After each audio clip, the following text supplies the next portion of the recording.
সালে এটা আমেরিকার অধীনস্থ হয়। এর আগে জাপানেরই ছিল। এখানে আসলে আপনার কাছে মনে হবে যে আপনি জাপানেই আছেন, তার কারণ এখানে সর্বত্র জাপানি লোকের বসবাস বলেন, ব্যবসা গাড়ির ড্রাইভার বলেন, সবই হচ্ছে জাপানি।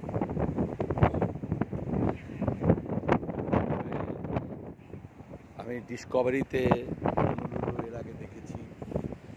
আমি দেখে যেমন অভিভূত হয়েছিলাম, আমি আজ বাস্তবে দেখে এই যে বড় বড় পাথর, এগুলো হাওয়াইয়ের এই হনুলুলুর একটা বিশেষ বৈশিষ্ট্য। আপনি আসলে এই শহর দেখে আপনি অভিভূত হবেন। হনুলুলু আসতে হলে আপনাকে আমেরিকার ভিসা থাকতে হবে। আমেরিকার ভিসা থাকলে থাইল্যান্ড হয়ে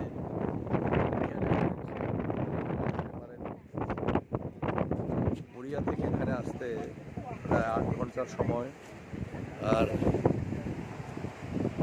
থাইল্যান্ড থেকে কোরিয়া 5 ঘন্টা, বাংলাদেশ থেকে থাইল্যান্ড 2 ঘন্টা, অথবা জাপানি এয়ারওয়েজ আসতে পারেন আপনি বাংলাদেশ থেকে ক্যাথে প্যাসিফিকে হংকং হয়ে জাপান হয়ে তারপর আপনাকে এখানে আসতে হবে। এটা আপনাকে আমেরিকার ভিসা থাকতে হবে। এখানে এটা হচ্ছে হনুলুলু হচ্ছে আমেরিকার 50তম স্টেট। তবে যারা ভ্রমণ পছন্দ করে তাদের জন্য একটা আশ্চর্যজনক জায়গা। আমি সারা পৃথিবী ভ্রমণ করেছি, তো স্বাভাবিকভাবে আমি এর সৌন্দর্য দেখে সত্যি আমার ভাষা নাই। আমি যে আমি স্বপ্নের রাজ্যে হারিয়ে গেছি, আর আমার কাছে মনে হয় যা দেখলাম আমার কল্পনাকেও হার মানছে। এত সুন্দর, এত মনোমুগ্ধকর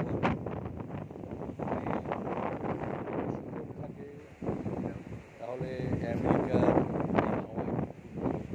আমেরিকার মূল ভূখণ্ড থেকে অনেক দূরে, এটা সান ফ্রান্সিসকো, ক্যালিফোর্নিয়া, তার পাশে, তাও সেখান থেকে 6-7 ঘন্টা ফ্লাইটে লাগবে। জাপান থেকেও 6-7 ঘন্টা লাগবে, কোরিয়ার থেকে 8 ঘন্টা। এইভাবে আপনি এখানে আসতে পারেন। পৃথিবীর এক অপার বিস্ময় হচ্ছে এই হাওয়াই দ্বীপপুঞ্জ, এর রাজধানী হনুলুলু। আসলে আমার ভাষা নাই যে কীভাবে যে সৌন্দর্যের বর্ণনা করব। অসম্ভব সুন্দর।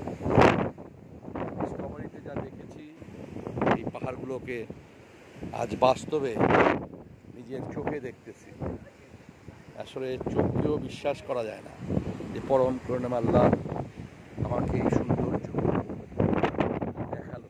আর এখানে আসলে যেহেতু আমি টোর বাসে এসেছি, সময় হচ্ছে 10-12 মিনিট করে, এর মধ্যে আমাকে যদি চতুর্দিকে সমুদ্র এবং 5-6টি আইল্যান্ড নিয়ে এই হাওয়াই, এক জায়গা থেকে আরেক জায়গায় যেতে হবে, প্লেনে যেতে হবে, ক্রুজে যেতে হলে অনেক আগের থেকে আপনাকে আমেরিকা হয়ে তারপর যেতে হবে। এই হচ্ছে ব্যাপার। কিন্তু সব কিছু খুব এক্সপেন্সিভ এখানে, সব কিছু খুব এক্সপেন্সিভ। ক্রেডিট কার্ড থাকতে হবে এবং ক্যাশ ডলারও থাকতে হবে। তবে টিকিট যাই কাটবেন আপনি ক্রেডিট কার্ডে কাটতে হবে।